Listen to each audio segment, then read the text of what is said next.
자빠져 있어도 사랑해.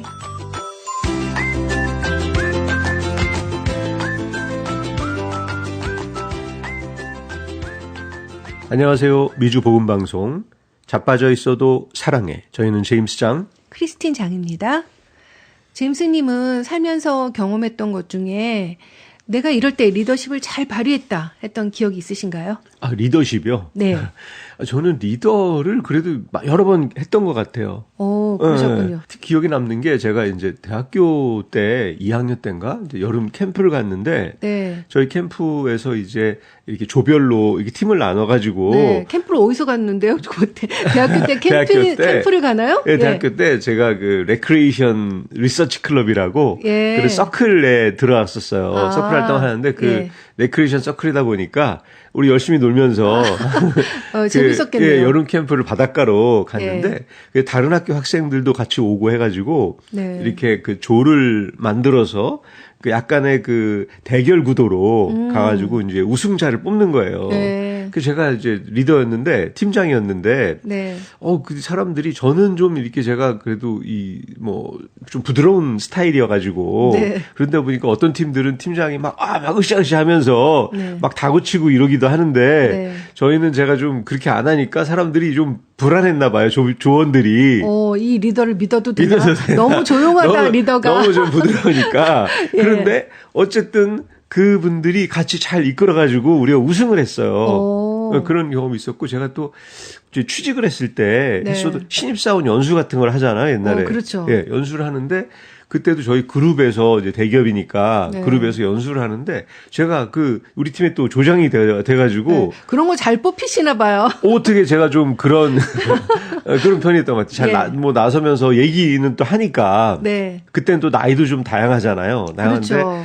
그때 어떤 형이 그러는 거예요. 야, 우리 조는 너무 좀 그렇게 하면 안 돼. 막 좀 다구치고 푸시를 해야 돼. 하고 네, 하는데 네. 제가 뭐 그런 스타일이 아니어가지고. 그렇죠. 그렇죠. 또 그렇게 한다고 해서 뭐 또 끌고 오는 것도 좀 한계가 있잖아요. 네. 근데 결국 또 우리가 우승을 한 거예요. 그래서 저한테는 이런 좀 부드러운 리더십이 네. 훨씬 더 같이 공감하면서 가는 길이 좋겠다. 네. 더 효과가 있구나. 네. 이런 걸 저는 몸으로 경험을 했기 때문에 예. 굉장히 그리고 결과도 좋았던 네. 기억이 납니다. 네. 그 리더십을 발휘했을 기회가 있었고 또 그것에 대한 성과를 봤기 때문에 네, 본인의 그렇죠. 그런 리더십을 잘 알았던 경험이 우리 됐겠네요. 크리스틴님은 어떻게 리더십 경험이 좀 있으셨나요? 저는 리더가 되길 원하지 않아서 네. 예, 남편한테만 리더가 되시면 되는 거죠? 예, 남편을 이끄는 것으로 저는 충분하다고 생각하고요. 예, 어쨌든 우리는 살아가면서 원하든 원하지 않던 리더십을 발휘해야 되는 위치에 놓이게 되잖아요. 그렇죠. 네, 여기 여러 가지 자리에서 리더십을 어떻게 발휘해야 할지 고민하는 분들의 몇 가지 사례를 소개해 드리겠습니다. 김민철 씨는 회사에서 처음으로 팀 리더로 승진했습니다. 민철 씨는 팀원들을 어떻게 효과적으로 이끌어야 할지 고민하고 있습니다. 그는 팀의 성과를 높이고 싶지만 한편으로는 팀원들과의 관계가 소원해질까 봐 걱정입니다. 성과를 내기 위해 권위적으로 행동해야 할지 아니면 팀원들의 의견을 더 많이 수용해야 할지 갈등하고 있습니다.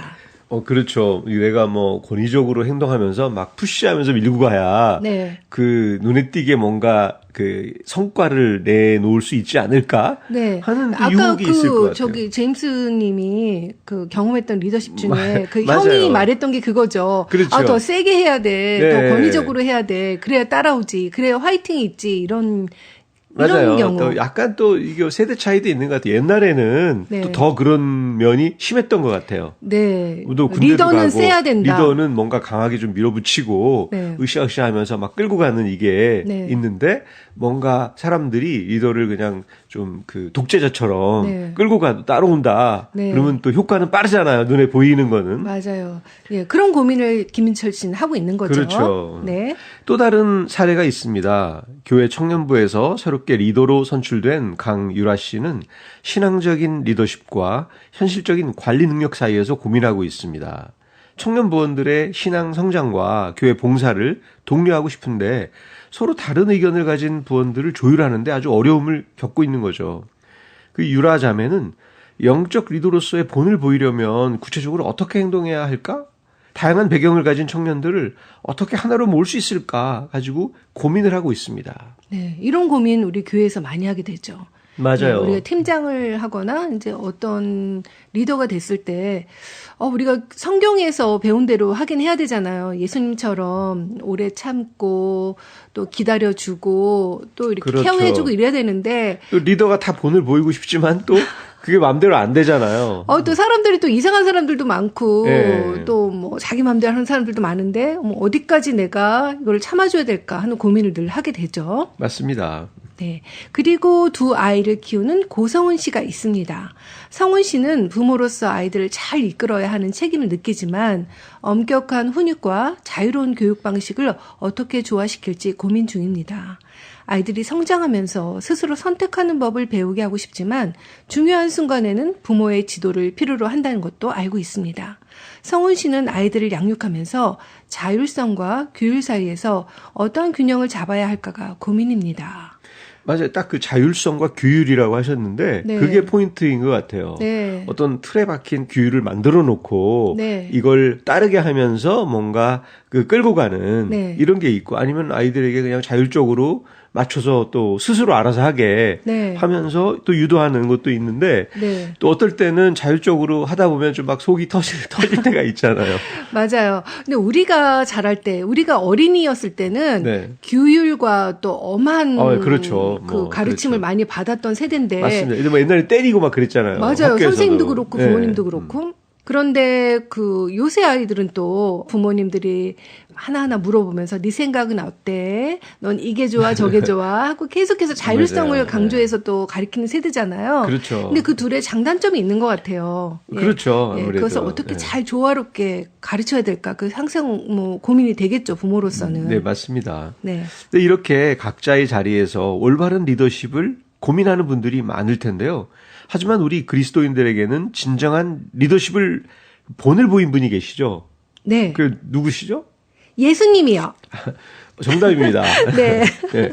결국 우리 그리스도인들은 리더십에 있어서도 예수님의 본을 따라야 하는 것이 정답이죠. 그렇다면 예수님은 어떤 리더십을 발휘하셨는지 우리가 알아야 할 텐데요. 새들백 교회 릭 워런 목사님이 예수님이 보여주시는 리더십의 7가지 기초라는 주제로 강의를 하신 것이 있습니다. 그 내용을 바탕으로 예수님이 보여주신 7가지 리더십에 대해 다시 한번 살펴보고자 합니다.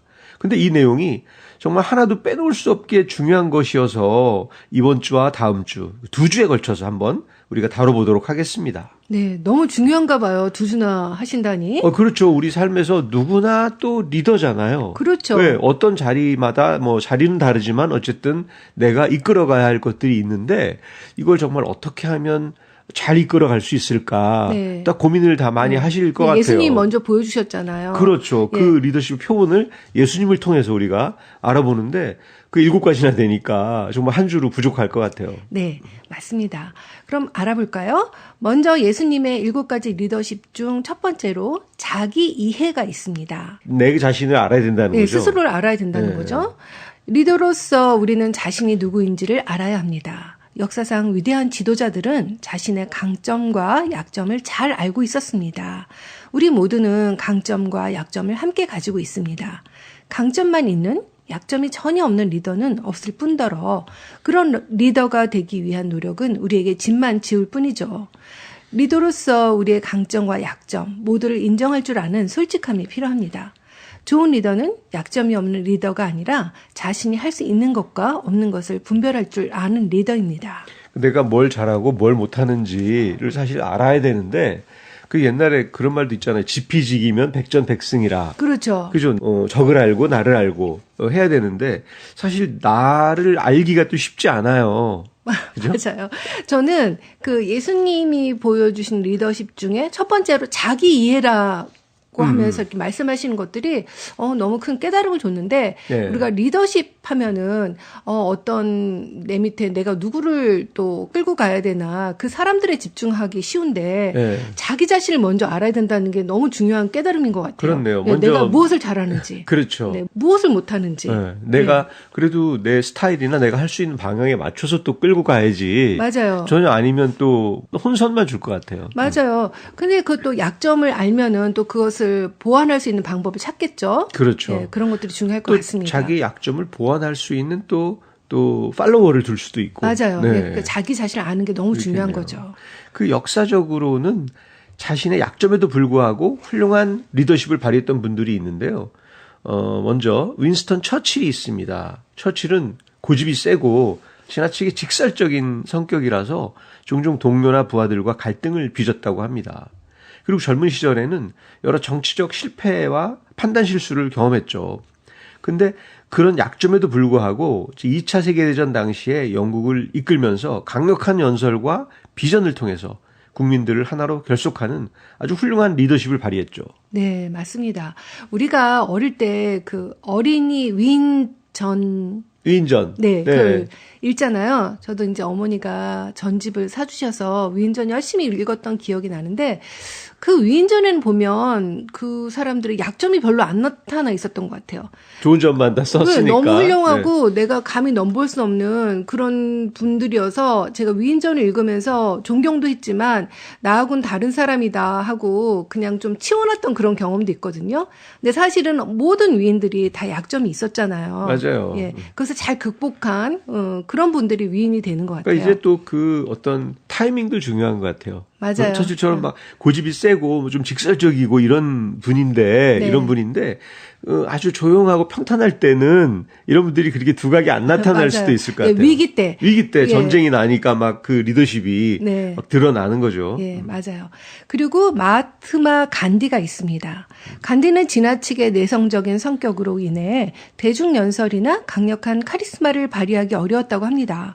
또한 지나치게 이상주의적이라는 비판을 받기도 했습니다. 하지만 결국 비폭력 저항 운동을 통해 인도의 독립을 이끌었죠. 그는 자신의 약점을 솔직히 인정하고 내면의 강인함과 도덕적 신념으로 리더십을 발휘했고 단순하고 겸손한 삶의 태도로 사람들에게 감동을 주었죠. 맞아요. 간디의 그 리더십이 참 독특한 면이 있는 것 같아요. 네. 뭐 그냥 사실 싸우지도 않고 무저항 비폭력. 예, 비폭력. 그렇죠. 총칼을 들이대는 사람들한테 무저항 비폭력으로 이렇게 리더십을 가지고 이끌어 간다는 게 네. 대항한다는 게 네. 참 어떻게 보통 사람이 하기 쉽지 않은. 맞아요. 근데 참 재밌는 것이 윈스턴 처칠의 약점은 지나치게 센 거였고 그렇죠. 간디는 지나치게 내성적인 성격이 네, 약점이었다는데 각각 자신에게 맞는 리더십을 발휘했던 것 같아요. 네, 맞아요. 또 그 에이브러함 링컨을 들 수 있는데요. 그분은 젊은 시절 여러 가지 사업에서도 실패했고 또 선거에서도 아주 무수히 낙선을 하였다고 합니다. 또 우울증으로 어려움을 겪었고 종종 자신의 결단력에도 의문을 품었다고 하는데요. 하지만 링컨은 그런 약점에도 불구하고 미국의 남북전쟁 시기 또 노예 해방과 국가 통합이라는 아주 역사적 과제를 성공적으로 이끌었죠. 또 공감 능력과 뛰어난 설득력으로 적대적인 사람들까지도 포용하는 리더십을 발휘했다고 합니다. 네. 에브라함 링컨은 역대 미국 대통령 중에 리더십으로 따지면 1순위거든요. 그렇죠. 가장 존경받는 대통령이라고 하죠. 근데 사실 이분의 젊은 시절에 정말 사업에서도 계속 실패하고 선거에서도 무수히 낙선을 하고 또 우울증까지 겪었다니 사실 우울증이 있다는 것은 리더로서 좀 심각한 약점이잖아요. 맞아요. 예. 그럼에도 불구하고 이렇게 훌륭한 리더십을 발휘했다는 것이 좀 고무적이네요. 저는 공감 능력이라는 말이 네. 좀 기억이 남는데 네. 그 뭔가 자기를 팔로우하는 분들과 네. 같이 공감하면서 뭔가 네. 이끌어가는 마음 네. 그런 것들이 어필이 됐던 것 같아요. 맞아요. 이 공감 능력이 참 중요한데 리더로서 네. 뭐 이렇게 뭐 제임스님은 사회를 많이 보시잖아요. 네네. 네, 사회 볼 때도 이렇게 앞에서 내가 준비한 거 혼자만 막 그 떠드는 것이 아니라 지금 사람들이 어떻게 반응하고 있고 그렇죠. 청중의 반응을 예. 보면서 같이 보면서 가야죠. 같이 가는 게 너무 중요하잖아요. 맞습니다. 예. 그런 게 참 필요하겠습니다. 저희가 이렇게 소개해드린 인물들의 사례는 리더십이 완벽함에서 나오는 것이 아니라 약점을 인정하고 또 그것을 극복하거나 보완하려는 노력에서 비롯된다는 것을 보여줍니다. 중요한 것은 자신의 약점을 도구로 삼아 더 큰 영향력을 발휘하는 것입니다. 예수님께서는 18번이나 나는 뭐뭇이다 라고 말씀을 하셨습니다. 이를 통해서 자신의 정체성을 분명히 하셨습니다. 예수님은 다른 사람들이 그분에 대해 뭐라고 말하기 전에 자신이 누구인지를 분명히 하셨습니다. 리더로서 우리는 우리 스스로 자신의 정체성을 분명히 해야 합니다. 어떻게 하면 자신의 정체성을 분명히 할 수 있을까요? 하나님으로부터 출발하는 것이 중요합니다. 다른 사람과 자신을 비교하지 마십시오. 하나님에게 있어 우리는 가장 귀중한 존재이자 우리의 시대에, 우리의 자리에 꼭 필요해서 세워진 리더임을 잊지 말아야겠습니다. 그럼 여기서 찬양 한 곡 듣고 돌아오겠습니다. 소양이 부릅니다. 주님 오실 때까지.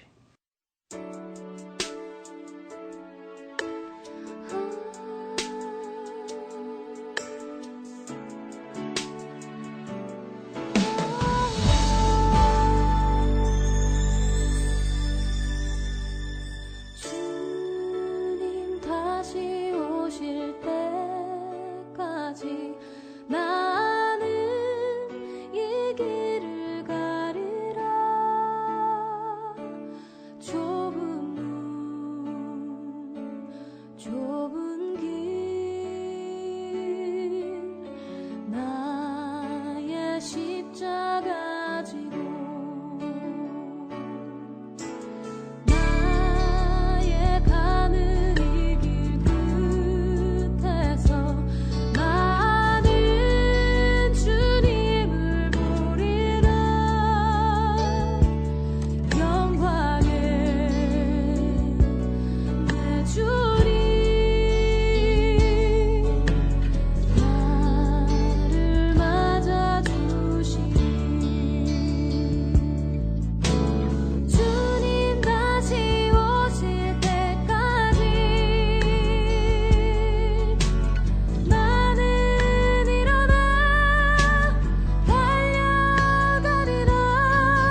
예수님이 보여주신 7가지 리더십 중 두 번째는 명확함입니다.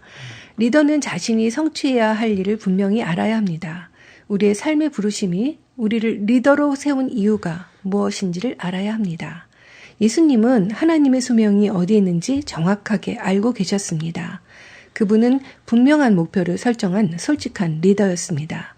요한복음 8장에서 예수님께서는 나는 내가 어디서 오며 어디로 가는지를 알거니와 라고 하셨습니다. 예수님은 정확한 목적을 가지고 계셨습니다. 예수님은 자기 자신을 이해하고 계셨을 뿐 아니라 그의 삶을 무엇을 위해 투자해야 할지도 알고 계셨습니다. 그분은 분명히 목적이 이끄는 리더셨습니다.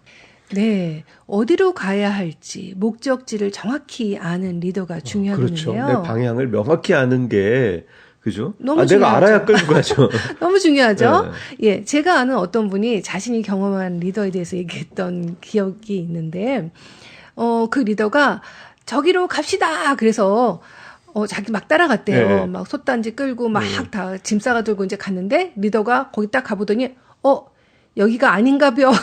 그랬대요. 네. 그래서 다시 내려와서 또 딴 데를 막 올라갔대요. 네. 그래서 막 따라갔는데 또 여기도 아닌가벼. 그래서 자기가 또 막 짐 싸들고 내려오느라고 너무 힘들었다는 얘기를 하거든요. 허망하죠. 리더가 목적지를 제대로 모르면 그 팔로워들이 너무 힘든 거죠. 맞습니다. 하나님은 우리의 삶과 사역의 목적을 가지고 계십니다.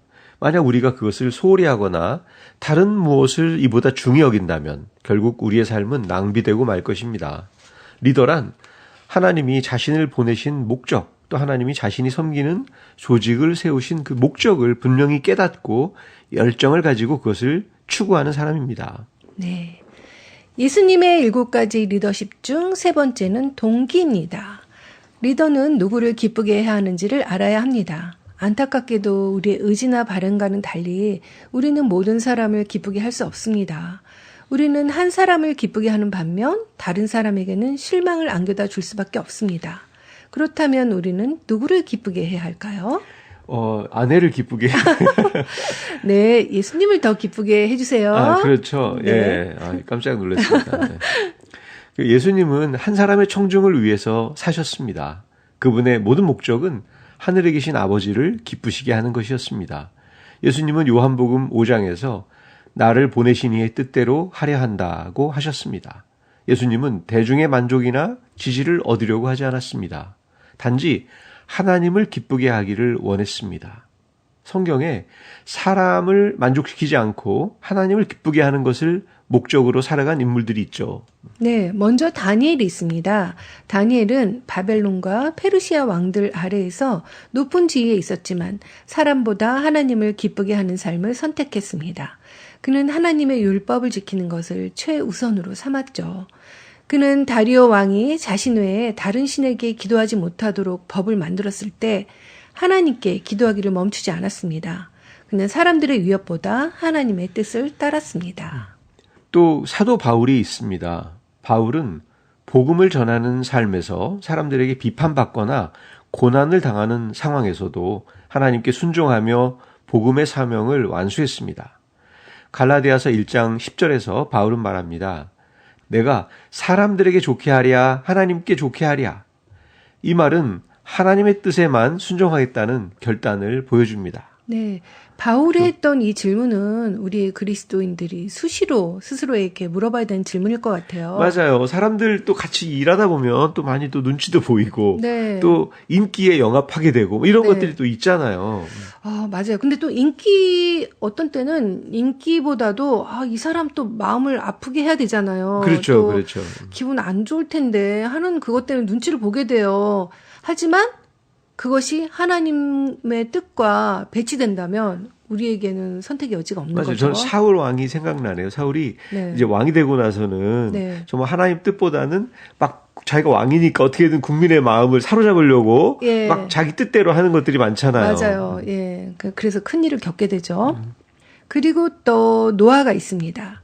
노아는 그 세대가 모두 타락했을 때도 하나님께 의롭다고 인정받으며 사람들의 조롱을 무릅쓰고 하나님의 명령에 따라 방주를 지었습니다. 그는 하나님께서 방주를 만들라는 지시에 따라 정확히 그 말씀을 따랐고 비가 내리지 않는 상황에서도 하나님의 경고를 믿고 수십 년 동안 방주를 준비했죠. 네, 어떨 때는 참 리더가 외로울 때도 있겠어요. 많죠. 노아처럼 너무 아무도 외롭죠. 따르지 않지만 네. 말씀만 믿고 또 따라갈 때 이 사람들은 얼마나 조롱했겠어요. 그 방주를 혼자 짓고 있는데 비가 지금 오지도 않는데 그렇죠. 제정신인가 하는 그런 얘기를 들으면서도 그 말 하나님 말씀을 따른 거죠. 네, 노아가. 그렇네요. 또 이게 바로 리더로서 우리가 받아야 하는 교훈입니다. 우리의 사역에 있어서 다른 사람들의 의견에 대해서 마음을 빼앗겨서는 안 되겠습니다. 하나님의 생각, 하나님의 마음, 하나님의 의견에 집중하는 것을 놓치지 말아야겠습니다. 우리에게 갈채를 보내는 사람들이나 또 조롱하는 사람들에게 주의를 기울이면 안 됩니다.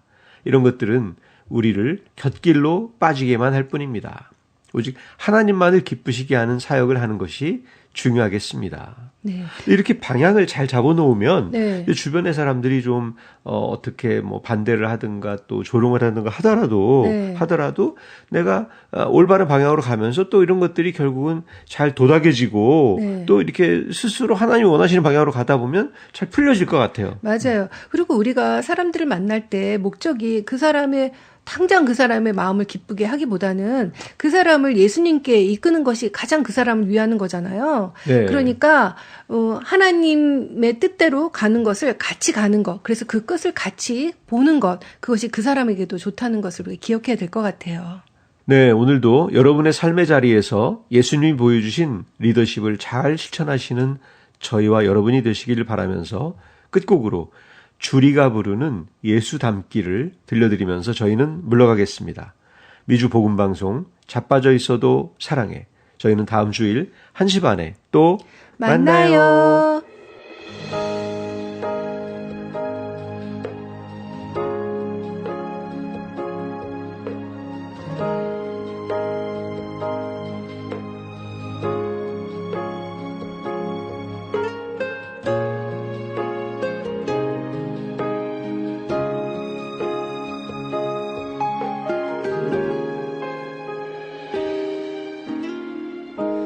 내 삶의 소망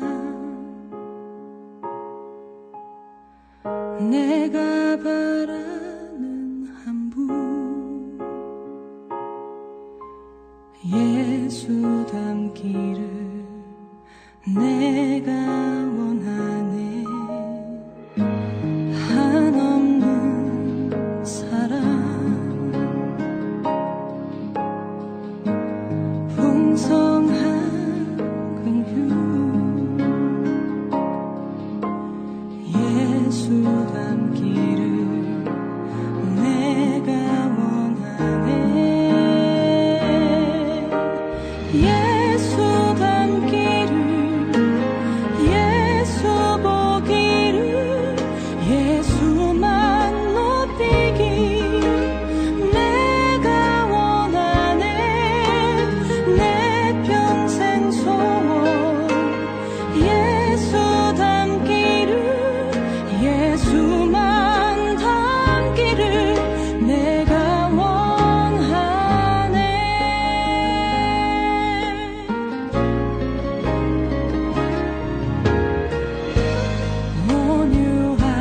온유하시고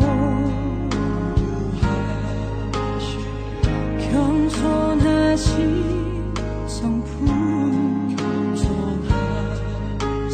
예수